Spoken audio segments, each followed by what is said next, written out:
ഈശോ മിശിഹായിക്ക് സ്തുതിയായിരിക്കട്ടെ. വിശുദ്ധ യോഹന്നാൻ അറിയിച്ച സുവിശേഷം 7-ാം അധ്യായം 5-ാം വാക്യം. അവൻ്റെ സഹോദരന്മാർ പോലും അവനിൽ വിശ്വസിച്ചിരുന്നില്ല.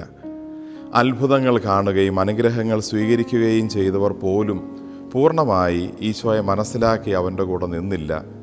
ചുരുക്കത്തിൽ അവൻ്റെ ഏറ്റവും അടുത്ത ശിഷ്യന്മാരോ ബന്ധുക്കളോ പോലും അവനെ പൂർണ്ണമായി മനസ്സിലാക്കിയിരുന്നില്ല എന്ന് ഈ തിരുവചനം പറയുന്നു.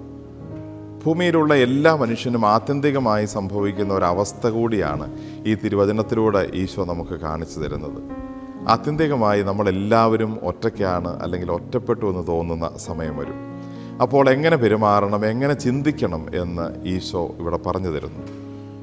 ഈ തിരുവചനത്തിന് ശേഷം തൊട്ടടുത്ത വാചകത്തിൽ ഈശോ ഇങ്ങനെ പറയുന്നു: എൻ്റെ സമയം ഇതുവരെയും ആയിട്ടില്ല. ഈശോ തൻ്റെ സമയമായി കരുതിയിരുന്നത് പിതാവ് തനിക്ക് വേണ്ടി കുറിച്ചിരുന്ന സമയമാണ്. തന്നെക്കുറിച്ച് തീരുമാനിക്കുന്ന പിതാവിൻ്റെ കാര്യങ്ങളാണ് ഈശോ എപ്പോഴും എൻ്റെ സമയമെന്ന് പറയുന്നതിലൂടെ നമുക്ക് കാണിച്ചു തരുന്നത്.